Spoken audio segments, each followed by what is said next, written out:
Perkenalkan, nama saya Licia Spira Yahya, nomor BP 19011098. Saya kelas 2B.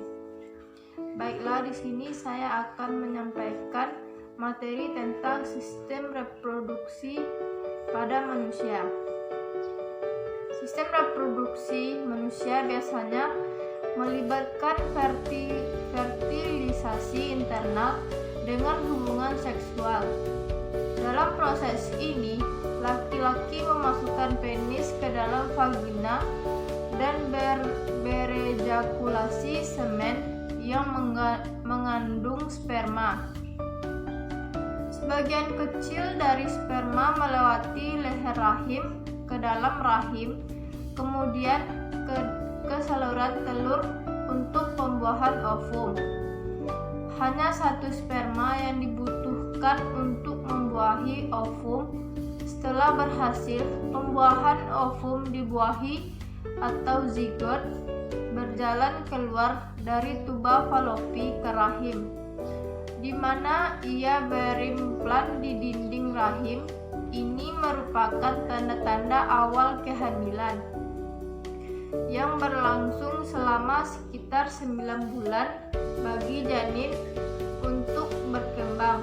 Ketika janin telah berkembang ke titik tertentu, kehamilan diakhiri dengan proses persalinan yang melibatkan tenaga kerja selama persalinan.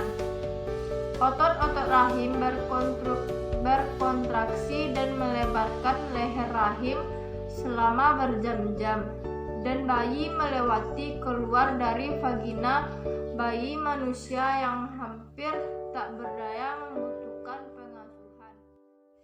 Bayi akan bergantung pada pengasuh mereka untuk kenyamanan, kebersihan, dan makanan. Makanan dapat diberikan melalui ASI atau susu formula. Sistem reproduksi wanita memiliki dua fungsi, untuk memproduksi sel telur dan untuk melindungi dan memelihara janin hingga lahir. Sistem reproduksi laki-laki memiliki satu fungsi, untuk produksi dan penyimpanan sperma. Manusia memiliki tingkat diferensiasi seksual yang tertinggi. Selain perbedaan di hampir setiap organ reproduksi, ada banyak perbedaan ciri-ciri seks sekunder yang khas. Struktur dari organ laki-laki.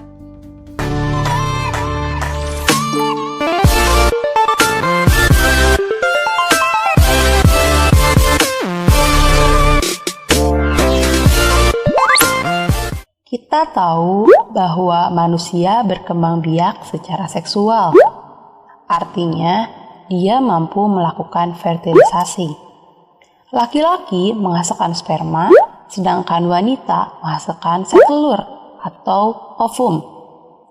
Ketika sperma dan sel telur melakukan fertilisasi, maka akan menghasilkan zigot, lalu zigot akan berkembang menjadi janin. Bagaimana ini bisa terjadi? Sebelum lanjut, jangan lupa berdoa ya, agar dapat berkah dari ilmu yang kita pelajari. Video kali ini akan fokus membahas mengenai alat reproduksi pada pria. Perhatikan gambar ini. Yang pertama ada skrotum. Skrotum dikenal sebagai kantung pembungkus testis. Dapat memiliki kemampuan mengerut dan mengendur karena ada otot polos yang dinamakan dengan otot dartos. Skrotum juga dapat mengatur suhu bagi testis. Lanjut ke testis. Testis itu jumlahnya ada sepasang. Pada gambar ini terlihat satu karena posisinya dari samping. Testis ini yang berperan sangat penting untuk menghasilkan sperma. Sperma dibentuk di tubulus seminiferus. Di sini juga bisa dihasilkan hormon, yaitu hormon estrogen yang dihasilkan oleh sel Sertoli dan hormon testosteron yang dihasilkan oleh sel Leydig. Kedua sel ini berada pada testis. Jadi di testis ada 3 komponen. Yang pertama tubulus seminiferus, tempat pembentukan sperma. Yang kedua ada sel Sertoli untuk menghasilkan estrogen, dan ada sel Leydig untuk menghasilkan testosteron. Setelah sperma dihasilkan di sini, maka akan dimatangkan di organ selanjutnya, yaitu epididymis. Epididymis ini dikenal sebagai tempat pematangan sperma dan penyimpanan sperma pertama. Jadi sperma yang dihasilkan di tubulus seminiferus itu belum dewasa, maka dia akan dimatangkan di epididymis. Setelah sperma matang di epididymis, maka dia akan melanjutkan perjalanan yang pertama menuju saluran yang namanya vas deferens. Vas deferens ini akan mengantarkan sperma menuju ke vesika seminalis. Di vesika seminalis itu sperma dikasih makan, dikasih nutrisi, dan dihasilkan getah semen yang biasanya warnanya putih. Jadi semen terbanyak itu dihasilkannya di vesika seminalis. Setelah itu dia akan menuju ke kelenjar prostat. Kelenjar prostat ini tempat bertemunya saluran sperma dengan saluran urin. Jadi saluran laki-laki itu cuma satu. Saluran sperma dan sel urin akan bertemu di kelenjar prostat. Nah, setelah itu dia akan menuju kelenjar Cowper. Kelenjar Cowper ini menghasilkan getah basa bagi sperma. Tahap terakhir akan menuju ke penis untuk dikeluarkan. Di penis itu ada bagian yang namanya jaringan erektil yang nantinya akan membuat penis mampu berelaksasi dan berkontraksi. Di penis juga ada bagian yang namanya bagian kepala yang namanya gland penis. Di gland penis ada bagian yang namanya kulit pelindung yang akan dipotong sewaktu sirkumsisi atau hitan. Inilah alat reproduksi. Sistem reproduksi laki-laki adalah serangkaian organ yang terletak di luar tubuh dan di sekitar panggul seorang laki-laki yang berkontribusi terhadap proses reproduksi. Fungsi utama langsung dari sistem reproduksi laki-laki adalah untuk menghasilkan sperma untuk fertilisasi ovum. Organ-organ reproduksi laki-laki yang utama dapat dikelompokkan ke dalam 3 kategori. Kategori pertama, memproduksi dan menyimpan sperma, spermatozoa. Hal ini diproduksi di testis yang disimpan di sekretum yang dapat mengatur suhu sperma yang belum matang. Kemudian berjalan ke epididymis untuk mengembangkan dan penyimpanan. Kategori kedua adalah cairan ejakulasi yang memproduksi kelenjar yang meliputi kelenjar Cowper, vesikula seminalis, prostat, dan vas deferens. Kategori terakhir adalah bagian yang digunakan untuk kopulasi dan deposisi sperma dalam wanita. Bagian yang termasuk di dalamnya adalah penis, uretra, vas deferens. Karakteristik seksual sekunder utama mencakup tubuh lebih besar dan berotot, suara menjadi keras, tumbuh rambut di wajah, dan tubuh bahu menjadi lebar, dan tumbuhnya jakun. Hormon seksual laki-laki yang terpenting adalah androgen, terutama testosteron. Testis memproduksi hormon yang mengontrol perkembangan sperma. Hormon ini juga berfungsi dalam pengembangan karakteristik fisik pada laki-laki seperti rambut, wajah, dan suara yang lebih dalam. Struktur pada perempuan berikut.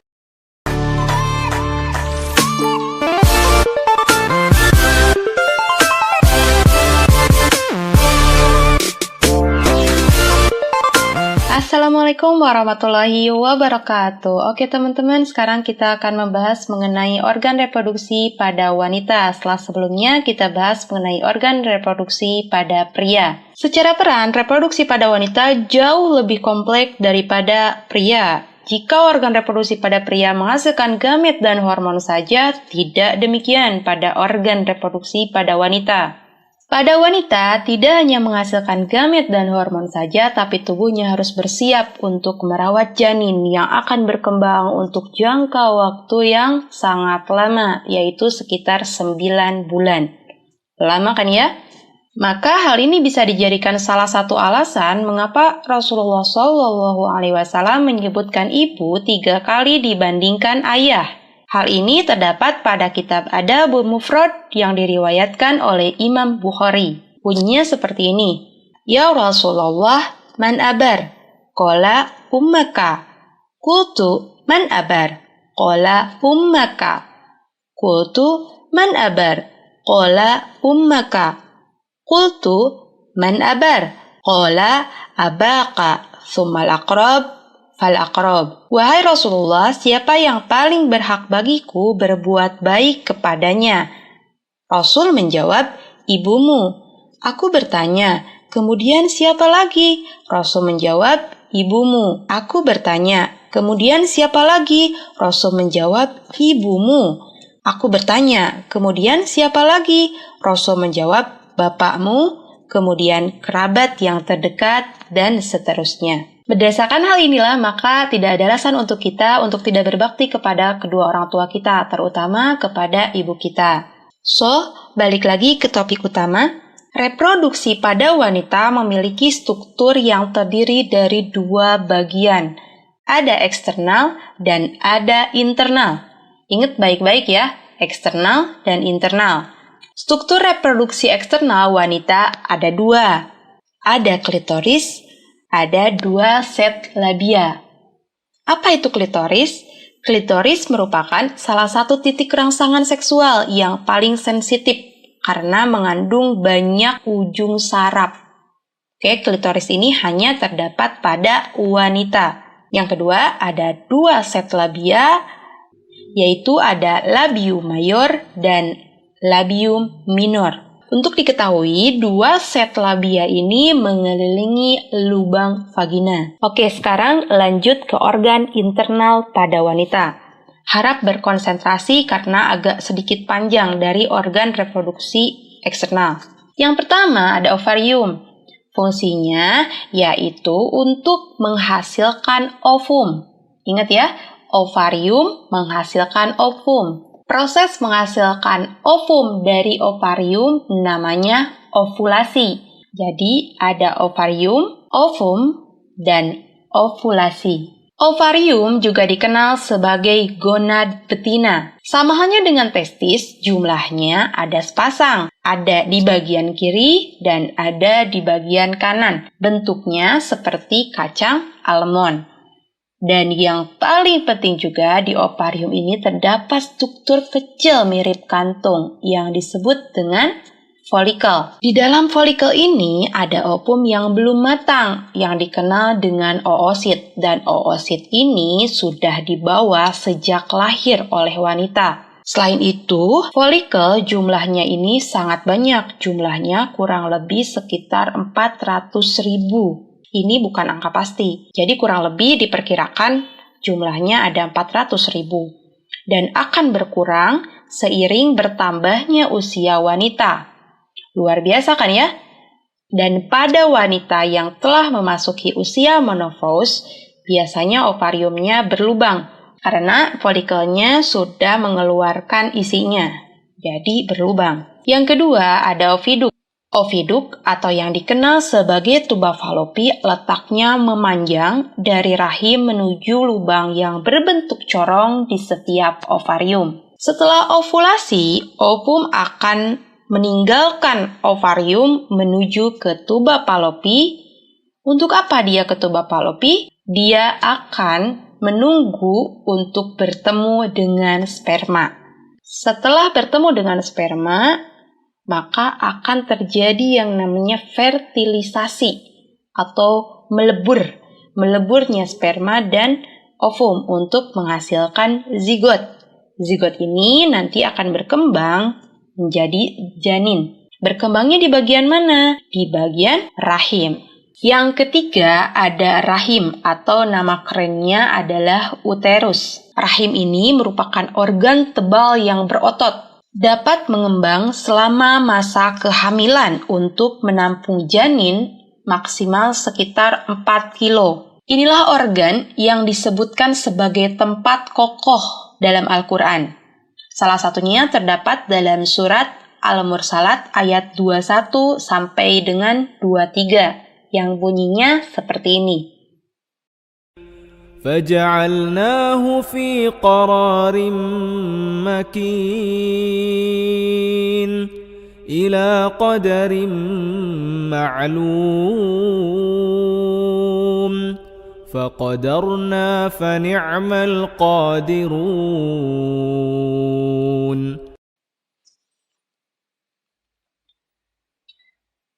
Dan luar biasanya lagi, rahim ini tidak hanya disebutkan di satu surat, dan bahkan ada di beberapa surat. Kalian cari lagi surat apa yang menyebutkan rahim ini. Lapisan dalam di bagian rahim dikenal sebagai endometrium.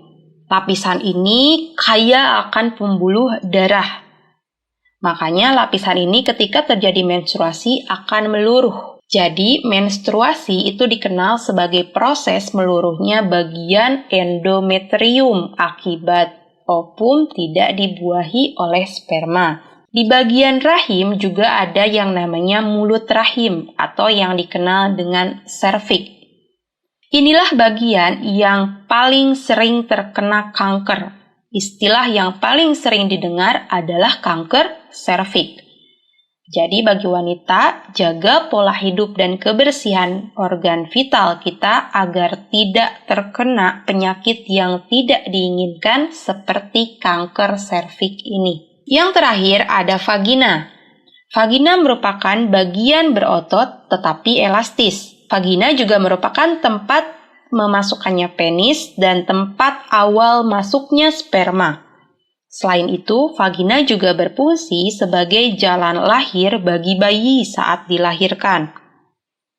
Seperti yang telah disebutkan bahwa vagina dilindungi oleh 2 set labia. Di bagian vagina juga terdapat selaput tipis yang dikenal sebagai selaput darah atau himen, nama kerennya.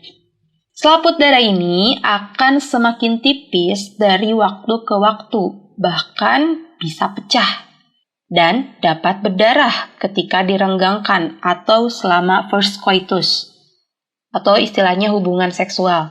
Dan juga biasanya akan hilang melalui aktivitas fisik seperti olahraga. Makanya bagi perempuan harap memilih olahraga yang tidak terlalu ekstrim bagi organ vital kalian. Nah, saat gairah seksual muncul, klitoris, vagina, labia, semuanya penuh dengan darah dan ukurannya akan membesar. Gairah seksual ini juga dapat menginduksi kelenjar vestibular yang ada di dekat vagina untuk mengeluarkan pelumas, sehingga dapat memfasilitasi saat hubungan. Sistem reproduksi wanita adalah serangkaian organ yang terletak di dalam tubuh dan di sekitar panggul perempuan yang bertugas terhadap proses reproduksi. Sistem reproduksi wanita terdiri dari 3 bagian utama: vulva yang mengarah ke vagina, lubang vagina, rahim yang menahan janin yang sedang berkembang, dan ovarium. Payudara terlibat dalam tahap reproduksi pengasuhan. Tetapi dalam sebagian besar, klasifikasi payudara tidak dianggap sebagai bagian dari meristem.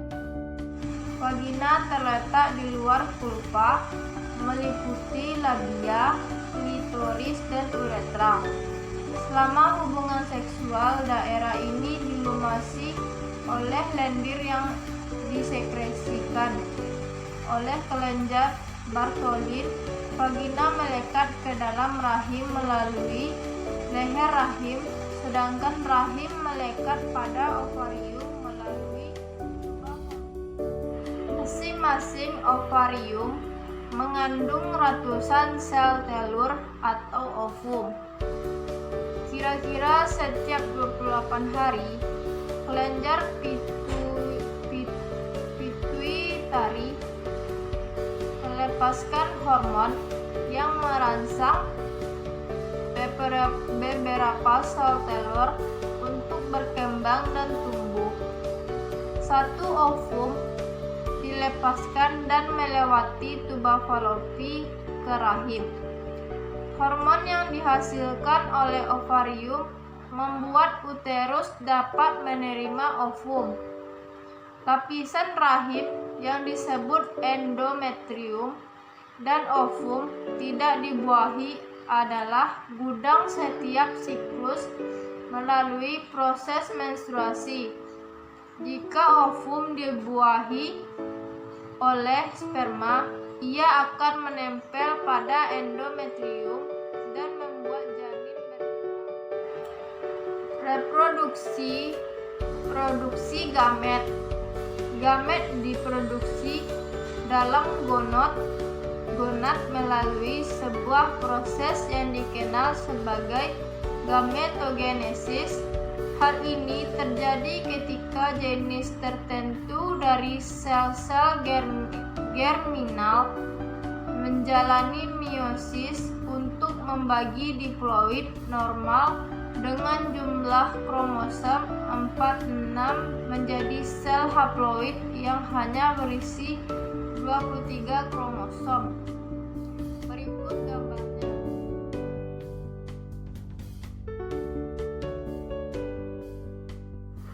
Pada laki-laki, proses ini dikenal sebagai spermatogenesis dan hanya terjadi setelah masa pubertas dalam tubulus seminiferus testis.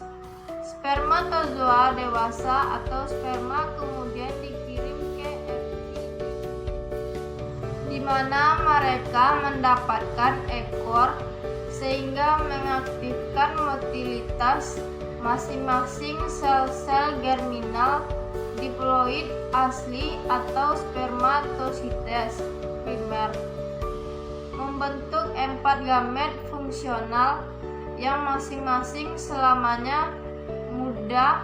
Produksi dan kelangsungan hidup sperma membutuhkan suhu di bawah normal suhu tubuh inti. Skrotum yang terletak di luar rongga tubuh menyediakan suhu tubuh normal.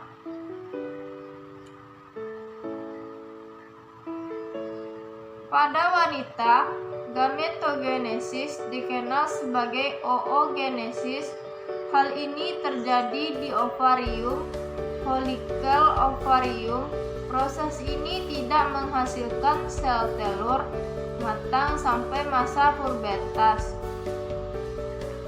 Berbeda dengan laki-laki, masing-masing sel-sel germinal diploid asli atau oosit primer akan membentuk hanya 1 sel telur matang dan 3 bahan polar yang tidak mampu berbuah.